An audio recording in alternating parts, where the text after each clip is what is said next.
Standard का lesson number 3 Swami Vivekananda. Vivekananda कौन है पता है क्या? पता है क्या?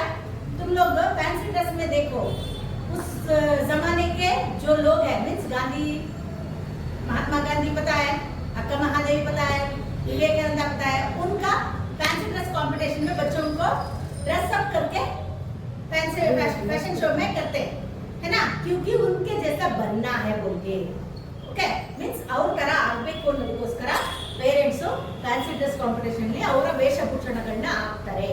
ನಮ್ಮಲ್ಲಿ ಮಕ್ಕಳಿಗೆ ಅವ್ರ ಬಗ್ಗೆ ಹೇಳೋದಕ್ಕೋಸ್ಕರ ಈ ರೀತಿ ಮಾಡ್ತಾರೆ. स्वामी विवेकानंद लेसन को डॉक्टर जगदीश चंद्र ने लिखा है। ओके डॉक्टर जगदीश चंद्र ने इन्होंने भारत के किशोर बालिकाओं का समक्ष आदर्श प्रस्तुत करने के लिए अनेक महापुरुषों की जीवनीय लिखी है। ಅಂದ್ರೆ ಕೆಲವೊಂದು ಮಹಾಪುರುಷರ ಬಗ್ಗೆ ಇವರು ಸ್ಟೋರಿಗಳನ್ನ ಬರೆದಿದ್ದಾರೆ. ओके इधर क्या कह रहा है, आइए इधर देखेंगे।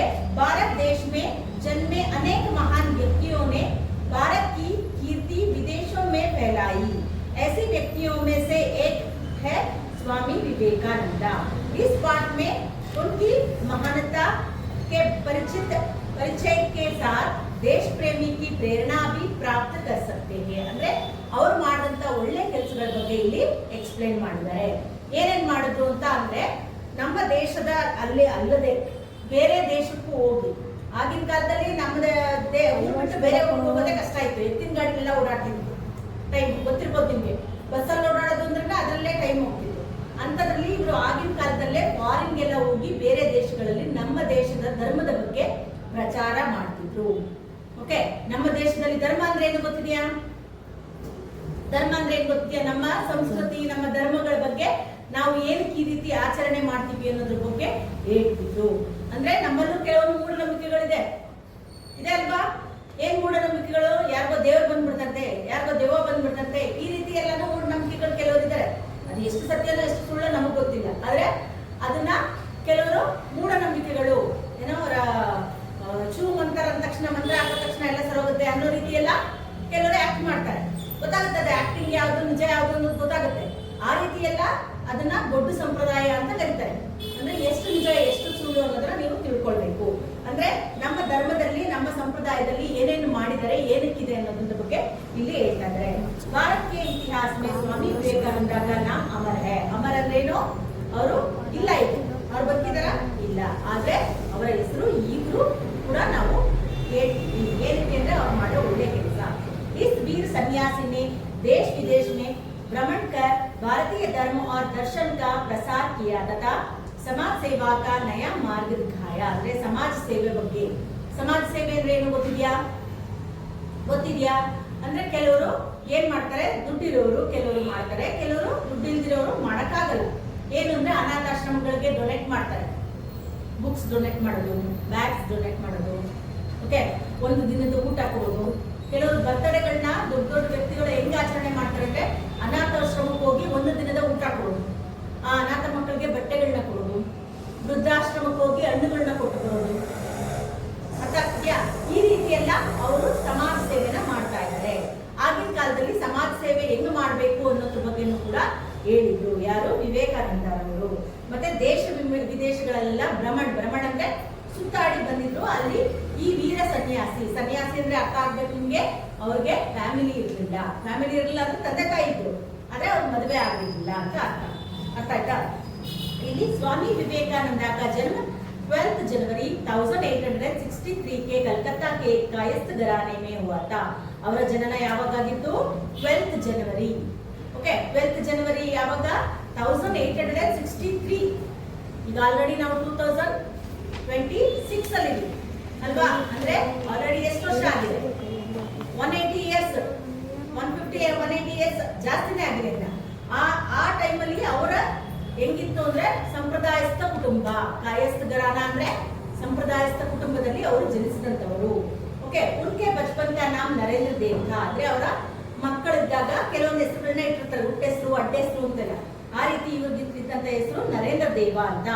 ಪಿತಾ ಕಾ ನಾಮ್ ವಿಶ್ವನಾಥ್ ದತ್ತ. ಅಂದ್ರೆ ಅವರ ತಂದೆ ಹೆಸರು ವಿಶ್ವನಾಥ್ ದತ್ತ, ತಾಯಿ ಹೆಸರು ಏನು? ಭುವನೇಶ್ವರಿ ದೇವಿ.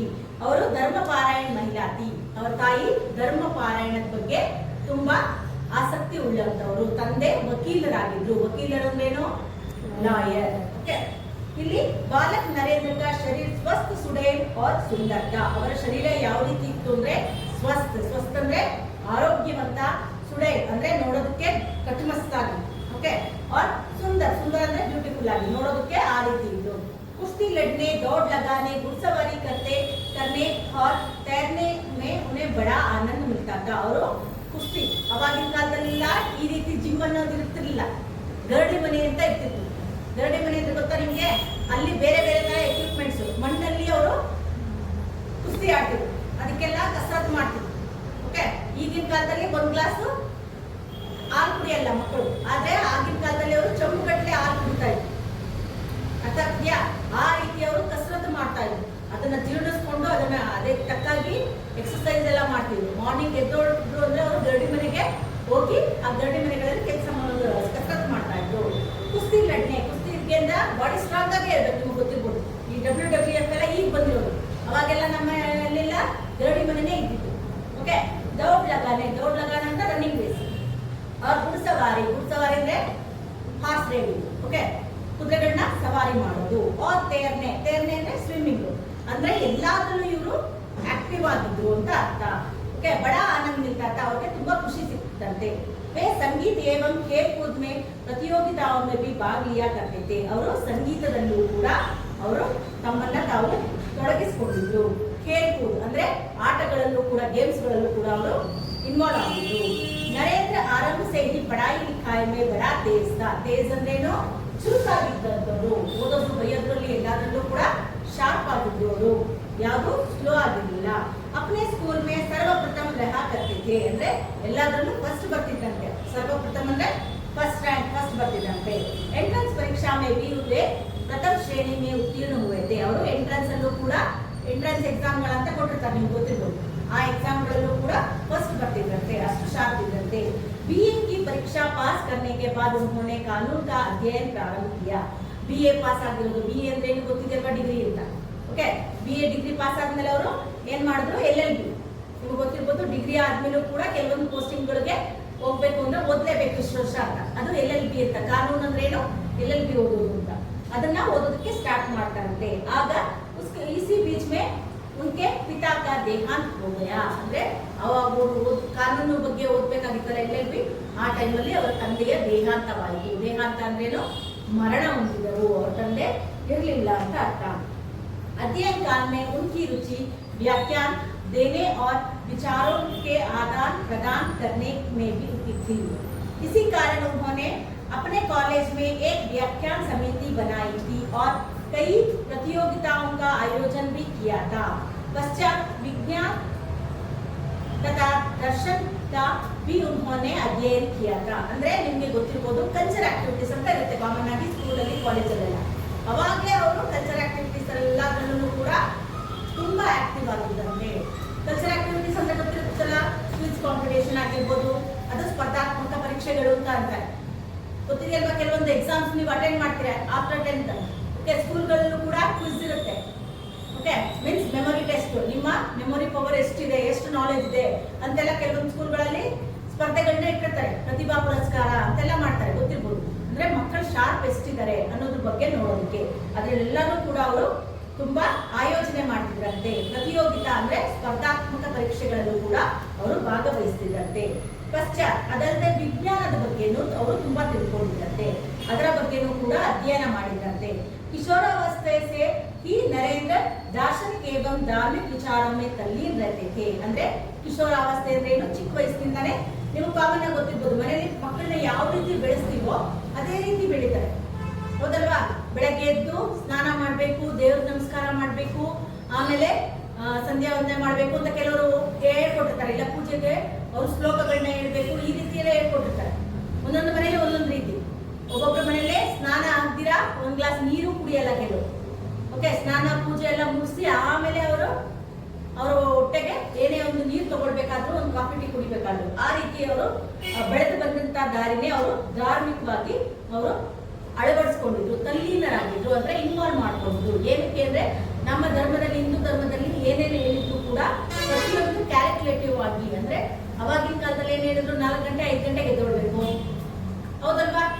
ಇವಾಗಿನ ತರ 9 ಗಂಟೆವರೆಗೂ ಮಲ್ಕೋತಿದ್ರೆ 8 ಗಂಟೆ 9 ಗಂಟೆವರೆಗೂ ಇಲ್ಲ, ಮಲಗ್ತಿದ್ರು.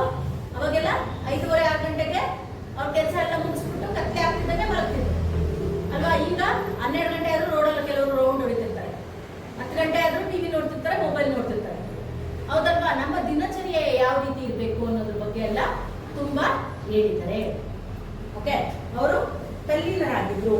ओके, एक दिन नरेंद्र रामकृष्ण परमहंस के पास पहुंचे और अपनी जिज्ञासा उन्हें कहा सुनाई. रामकृष्ण परमहंस ने नरेंद्र को अपना शिष्य स्वीकार किया. ಅಂದ್ರೆ ರಾಮಕೃಷ್ಣ ಪರಮಹಂಸರು ಅಂತ ನಿಮಗೆ ಗೊತ್ತಿರಬಹುದು. ಅವರು ಸನ್ಯಾಸಿ ಅಲ್ಲ, ಅವರು ಸಂಸಾರ. ಆದ್ರೂ ಕೂಡ ಜನತೆಗೆ ಒಳ್ಳೇದಾಗಬೇಕು ಅನ್ನೋ ಉದ್ದೇಶದಿಂದ ಅವರು ಜನರಿಗೆ ಒಳ್ಳೆ ಕೆಲಸಗಳನ್ನ ಮಾಡ್ತಿದ್ರು, ಸಮಾಜ ಸೇವೆಯ ಕೆಲಸಗಳನ್ನ. ಅವರ ಶಿಷ್ಯರಾದ್ರು ಯಾರು? ಸ್ವಾಮಿ ವಿವೇಕಾನಂದರವರು ರಾಮಕೃಷ್ಣ ಪರಮಹಂಸರ ಶಿಷ್ಯರಾದ. ಆ ಶಿಷ್ಯರಾಗಿ ಅವ್ರ ಜೊತೆ ಕೆಲಸ ಮಾಡೋದಕ್ಕೆ स्टार्ट ಮಾಡ್ತಾರೆ. स्वामी परमहंस के जीवन दर्शन से विवेकानंद इतने प्रभावित हुए थे कि उन्होंने अपने गुरु का संदेश प्रचार करना चाहा. जनता को सत्य का राह दिखाने के लिए सितंबर सन 1893 में संयुक्त राज्य अमेरिका गए. ಅಂದ್ರೆ ತಮ್ಮ ಗುರುಗಳ ಪ್ರಭಾವದಿಂದ, ಅಂದ್ರೆ ಕೆಲವರು ಗುರುಗಳು ಹೇಳಿದ್ದನ್ನ ಎಷ್ಟಾಚು ತಪ್ಪದೆ ಪಾಲನೆ ಮಾಡ್ತಾರೆ, ಗೊತ್ತಿರ್ಬೋದು ನಿಮಗೆ. ಅಂದ್ರೆ ಚಾಚು ತಪ್ಪದೆ ಅಂದ್ರೆ ಅವ್ರು ಏನ್ ಹೇಳಿದಾರೋ ಅದರಲ್ಲಿ ಸತ್ಯ ಇದೆ ಅನ್ನೋದು ಅವ್ರಿಗೆ ಗರ್ವ ಆಗುತ್ತೆ. ನಮ್ಮ ಟೀಚರ್ ಹೇಳ್ತಿರೋದು, ಗುರುಗಳು ಅಂದ್ರೆ ನಮ್ಮ ಟೀಚರ್ ಏನ್ ಹೇಳಿದ್ರೆ ಅದು ಸತ್ಯ ಅನ್ನೋದು ಅವ್ರಿಗೆ ಗೊತ್ತಿದೆ. ಅದಕ್ಕೋಸ್ಕರ ಅವರು ನಮ್ಮ ದೇಶದಲ್ಲೇ ಬೇರೆ ದೇಶದಲ್ಲೂ ಇದನ್ನ ಪ್ರಸಾರ ಮಾಡಬೇಕು. ಯಾವ್ದ್ರ ಬಗ್ಗೆ? ಸತ್ಯಕ್ಕೆ ರಾಹ ದಿಖಾನೆ ಕೆ ಲಿಯೆ, ಸತ್ಯದ ಮಾರ್ಗವನ್ನು ಅನುಸರಿಸಬೇಕು. ಎಷ್ಟೋ ಜನ ಎಷ್ಟೋ ರೀತಿ ಸುಳ್ಳು ಹೇಳ್ತಾರೆ, ಗೊತ್ತಿರ್ಬೋದು ನಿಮಗೆ. ಚಿಕ್ಕ ಮಗು ಆದ್ರೂ ಕೆಲವೊಂದ್ಸಾರಿ ಸುಳ್ಳು ಹೇಳ್ತಾರೆ, ಹೌದಲ್ವಾ. ಒಂದು ಚಾಕ್ಲೇಟ್ ಏನಕ್ಕಾದ್ರು ಮಮ್ಮಿ ಹತ್ರನೋ ಏನಕ್ಕಾದ್ರೂ ಸುಳ್ಳು ಹೇಳ್ತಾರೆ. ಅಂದ್ರೆ ಸತ್ಯ ಹೇಳೋದ್ರಿಂದ ನಿಮ್ಮ ಜೀವನ ಸುಖಮಯವಾಗಿರುತ್ತೆ. ಒಂದು ದಿನ ಬಯಸ್ಕೊಳ್ಬಹುದು, ಮಮ್ಮಿ ಹತ್ರನೇ ಆಗ್ಲಿ ಬೇರೆ ಹತ್ರನೇ ಆಗ್ಲಿ ಬಯಸ್ಕೊಳ್ಬಹುದು, ಇಲ್ಲ ಒಂದು ಗದರ್ಬೋದು. ಆದ್ರೆ ಸತ್ಯ ಯಾವತ್ತಿದ್ರು ಸತ್ಯನೇ ಹೇಳಬೇಕು ಅನ್ನೋದು ಜೀವನದಲ್ಲಿ ಅವರ ಗುರುಗಳಿಂದ, ಯಾರು ರಾಮಕೃಷ್ಣ ಪರಮಹಂಸರಿಂದ ತಿಳ್ಕೊಂಡು ಅದನ್ನ ಏನ್ ಮಾಡಿದ್ರು, ಸತ್ಯದ ಮಾರ್ಗವನ್ನು ಅನುಸರಿಸಬೇಕು ಅಂದ್ಬಿಟ್ಟು ಅವರು ಸಿತಂಬರ್ ಅಂದ್ರೇನು? ಸೆಪ್ಟೆಂಬರ್ ಅಂತ. ನಮ್ಮಲ್ಲಿ ಇಂಗ್ಲಿಷ್ ಅಲ್ಲಿ ಮತ್ತೆ ಕನ್ನಡದಲ್ಲಿ ಏನ್ ಹೇಳ್ತಾರೆ? ಸೆಪ್ಟೆಂಬರ್ ಅಂತ. ಹಿಂದಿಲಿ ಸಿತಂಬರ್ ಅಂತ ಕರೀತಾರೆ. ಸಿತಂಬರ್ 1893 ಅಲ್ಲಿ ಅವರು ಅಮೆರಿಕ ಅಂದ್ರೆ ಅಮೇರಿಕಾ ಅಂತ, ಓಕೆ, ಅಲ್ಲಿಗೆ ಹೋಗ್ತಾರಂತೆ. ಅಲ್ಲಿ ಏನ್ ಮಾಡ್ತಾರೆ? उस समय वहां शिकागो नगर में सर्वधर्म सम्मेलन हो रहा था. ಆ ಸಮಯದಲ್ಲಿ ಸರ್ವಧರ್ಮ ಸಮ್ಮೇಳನ ಅಂದ್ರೆ ಏನ್ ಗೊತ್ತಾ? ನಮ್ಮಲ್ಲಿ ಹಲವು ಧರ್ಮಗಳಿದೆ. ಈ ಇಂಡಿಯಾದಲ್ಲೇ ತುಂಬಾ ಧರ್ಮಗಳನ್ನ ಪಾಲನೆ ಮಾಡ್ತಾರೆ. ಹಿಂದೂ, ಮುಸ್ಲಿಂ, ಸಿಖ್, ಜೈನರು. ಒಬ್ಬೊಬ್ಬರದ್ದು ವೇಷಭೂಷಣಗಳು ಬೇರೆ ಬೇರೆ ತರ, ಅವರ ಸಂಪ್ರದಾಯಗಳು ಬೇರೆ ತರ, ಅವರ ನಡವಳಿಕೆಗಳು, ಅವರ ಆಹಾರಗಳು ಬೇರೆ ತರ. ಈ ಎಲ್ಲಾ ಧರ್ಮದವರು ಕೂಡ ಸೇರಿದ್ರಂತೆ ಇಲ್ಲಿ ಅಮೆರಿಕಾದ ಶಿಕಾಗೋ ಅನ್ನೋ ಪ್ಲೇಸ್ ಅಲ್ಲಿ, ನಗರದಲ್ಲಿ. ಅಲ್ಲಿ ಸರ್ವಧರ್ಮ ಸಮ್ಮೇಳನದಲ್ಲಿ ಇವರ ಭಾಷಣವನ್ನ ಸ್ಟಾರ್ಟ್ ಮಾಡ್ತಾರೆ.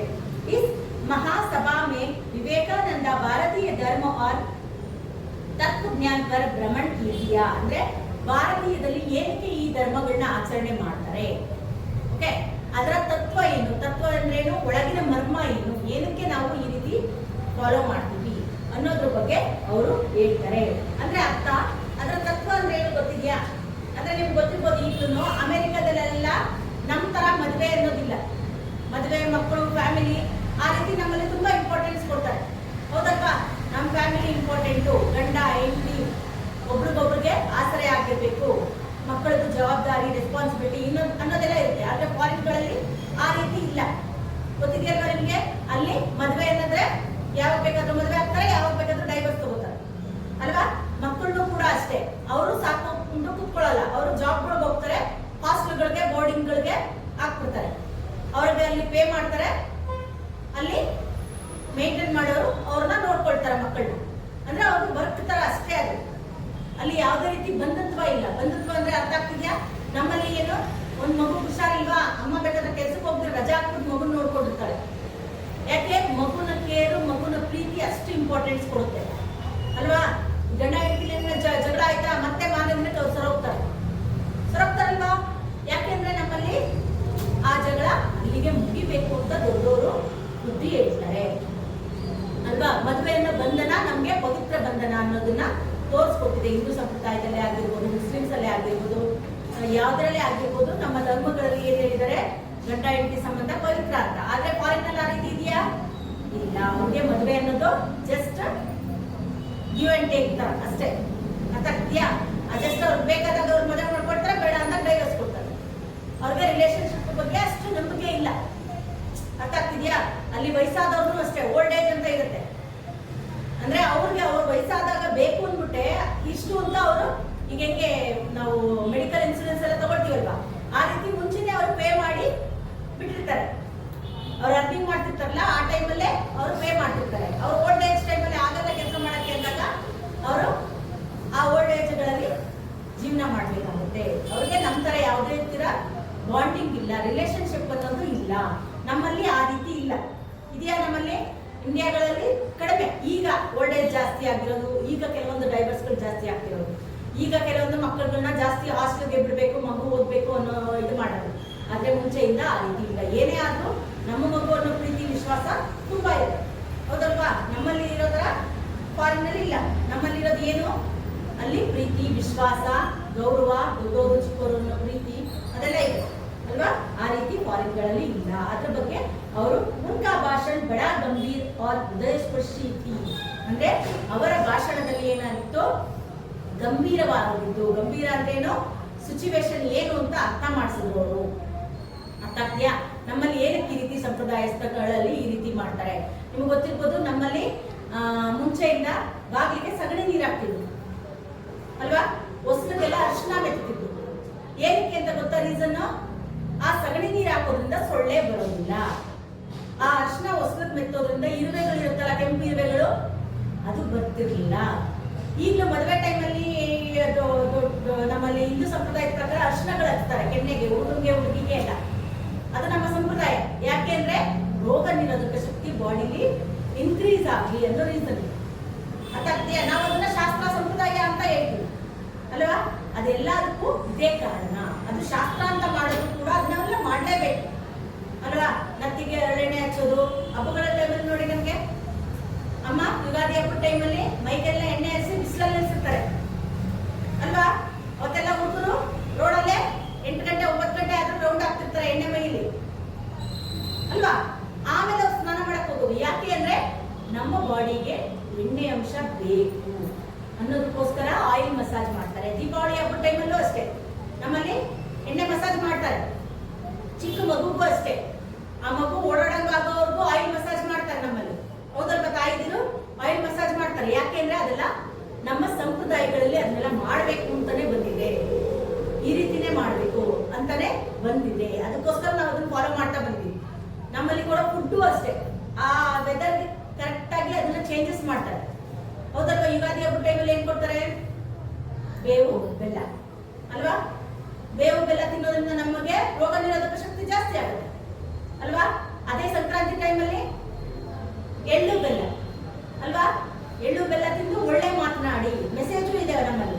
ಅಂದ್ರೆ ಪ್ರತಿಯೊಂದು ಕೂಡ ನಮ್ಮ ರಿಲಿಜಿಯನ್ ಅಲ್ಲಿ ಮಾಡಿರೋದು ಎಲ್ಲ ವೈಜ್ಞಾನಿಕವಾಗಿ, ಅಂದ್ರೆ ಎಲ್ಲ ಕ್ಯಾಲ್ಕುಲೇಟ್ ಮಾಡಿನೇ ಮಾಡ್ತಾರೆ, ಹೌದಲ್ವಾ? ನಮ್ಮಲ್ಲಿ ಹಬ್ಬ ಬಂತು ಅಂದ್ರೆ ಹಸಿರು ತೋರಣ ಕಟ್ತಾರೆ, ಬೇವಿನ ಎಲೆ ಆ ಕಡೆ ಈ ಕಡೆ ಹಾಕ್ತಾರೆ ಅಲ್ವಾ? ಹಸಿರು ತೋರಣ ಕಟ್ಟೋದ್ರಿಂದ ಏನು? ನಮ್ಗೆ ಪಾಸಿಟಿವ್ ಎನರ್ಜಿ ಬರ್ಲಿ ಅಂತ. ಅರ್ಥ ಆಗ್ತಿದ್ಯಾ? ಆ ಮಾವಿನ ಎಲೆ ಕಟ್ತಾರೆ, ಅದರಿಂದ ನಮ್ಗೆ ಒಳ್ಳೇದಾಗ್ಲಿ ಅನ್ನೋದು ಅವರ ಉದ್ದೇಶ. ಒಳ್ಳೆ ಗಾಳಿ ಬರ್ಲಿ ಅನ್ನೋ ಉದ್ದೇಶ. ಅರ್ಥ ಆಗ್ತಿದ್ಯಾ? ತುಳಸಿ ಗಿಡ ಎಲ್ಲಾರ ಮನೆಯಲ್ಲೂ ಇರುತ್ತೆ, ಹೌದಲ್ವಾ? ನಿಮ್ಗೆ ಗೊತ್ತಿರ್ಬೋದು, ತುಳಸಿಯಲ್ಲೂ ಕೂಡ ಕೆಮ್ಮು ಬಂದಾಗ ಏನ್ ಮಾಡ್ತಾರೆ? ತುಳಸಿ ಎಲೆನ ತಿಂತಾರೆ, ತುಳಸಿದು ಕಷಾಯ ಮಾಡಿ ಕುಡಿಸ್ತಾರೆ ಅಮ್ಮ, ಹೌದಲ್ವಾ? ಯಾಕೆಂದ್ರೆ ನಮಗೆ ರೋಗ ನಿರೋಧಕ ಶಕ್ತಿ ಹೆಚ್ಚಿಸ್ಲಿ ಅನ್ನೋ ಉದ್ದೇಶದಿಂದ.